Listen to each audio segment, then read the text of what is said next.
guys, let's jump into another deep dive. You guys wanted us to unpack this whole thing with covert contracts in marriage. Yeah.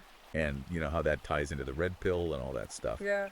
And we thought, what better way to do that than to take a look at this book, Beyond Feminism, Restoring Balance in Institutions, by Conrad Riker. Oh, yeah. This is going to be a good one. So, I'm excited for this one. yeah, me too. This book is pretty intense. It is. Yeah. It covers a lot of ground. Yeah, it's going to give us a lot to talk about in this deep dive. So Riker, he really goes deep into like the history of feminism. And, Yeah, he lays it all out. Yeah. Like from the very beginning with like, first wave feminism and like the suffragettes and all that. And, he goes through all the ways and like he even talks about like intersectionality and all that stuff. Yeah, he doesn't pull any punches. He kind of goes there. He goes there. Which I appreciate. Yeah.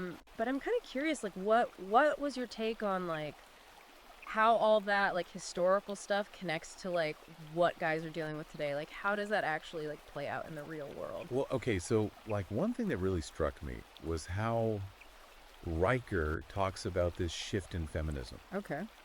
Like how, the early feminists were fighting for like basic rights, like the right to vote and own property and stuff. The essentials. Yeah, exactly. Like stuff that like obviously like needed to happen. Yeah. But he's saying that like over time the movement's focus kind of changed. Yeah. And like especially with the rise of like academic feminism. Yeah. That's when things started to get a little more theoretical. Yeah. Yeah. Like a little more heady. And like he argues that they started seeing like every societal structure through this lens of like power imbalance. Yeah.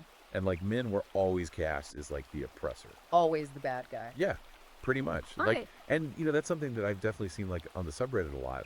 Like this idea that all men are like inherently privileged just because they're men. Right, and that's the end of the story. Yeah. And it's like that there's no nuance there. No. It's just like men are born on third base. Yeah. And they just like automatically have all these advantages. And it's like, I don't know if that's always the case. I don't know either. It seems a little poorly simplistic. Yeah. And Riker kind of argues that too. Like, yeah. He says that even though the intentions might be good, this kind of like generalization can actually be really harmful. Oh, yeah. Because it like ignores the nuance of individual situations. Exactly. And like he points to some pretty controversial topics as examples, like the wage gap debate. Oh boy. And the whole idea of toxic masculinity. Those are always like those are like hot button issues. Yeah. And he uses them to show how this oversimplification, like this lack of nuance can really kind of backfire. Yeah. It can create more problems than it solves sometimes. For sure. And speaking of creating problems, this marriage plantation thing. Ooh. Yeah. That's a loaded term. Yeah, it is. What's his deal with that? What's he talking about there? So basically he's using that term to describe what he sees as like this system where men are basically getting the short end of the stick in marriage. Okay. And he thinks it's because of all this stuff that's like been influenced by feminist ideology, like laws, social expectations, the whole 9 yards. So he's saying like even though, we've made all this progress with equality and all that, he's saying that there are still these like underlying structures that are kind of working against men. That's his argument. Especially in marriage. Interesting. And he's not just talking about like, feeling emasculated or whatever. He's talking about real tangible consequences. Like what? Like financial ruin, for example. Oh. He specifically calls out no-fault divorce laws as like a prime example of how this stuff plays out. Okay, I can see where he's going with that. I know a lot of guys who feel like those laws basically give women all the power in a divorce. Yeah, and he would agree with that. Like they could just initiate a divorce without having to prove any fault. Right. And the guy's left holding the bag. Pretty much. Wow. Okay, so that's a pretty bleak outlook on marriage. It's not all sunshine and roses in Riker's world. No, not really. Yeah. But I mean, does he have any solutions? Or is it just like avoid marriage at all costs? Well, he definitely critiques the traditional setup, but he does offer up some alternatives. Okay, I'm listening. He talks about things like cohabitation agreements where couples like really spell out their financial responsibilities and like what happens to their assets if they split up. Oh, so it's like a prenup, but for people who aren't getting married? Exactly. It's all about creating more transparency from the get-go. Okay, I can see how that could be helpful. He also even brings up polyamorous relationships. Whoa, okay. Now we're getting into some uncharted territory.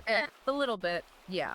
But his point is that, like, the traditional monogamous setup might not work for everyone. And that's okay. Yeah, exactly. He's just encouraging people to think outside the box and find what works best for them. I like that. So it's not about demonizing marriage entirely. No, it's about being more conscious of the power dynamics that are at play. And finding ways to create more balance. That's the key. Okay. Cool. So we've talked about marriage. Now let's talk about kids. Oh boy. This is where it gets really interesting. I know Riker has some pretty strong opinions about how boys are being raised these days. He does. He thinks the education system is failing boys in a major way. Okay, I'm ready to hear all about it. Buckle up. So yeah, Riker's whole thing is that there's been this like feminization of education. Okay. And he thinks it's actually putting boys at a disadvantage. Okay. I mean, that's a pretty bold statement, I gotta say. Yeah. What exactly does he mean by, like, feminization, though? Well, it's not that he like thinks women shouldn't be teachers or anything. No. It's more about the fact that like the vast majority of teachers, especially in public schools, are women. Oh, I see. Like he throws out this stat that something like 76% of teachers in the US are women. Wow.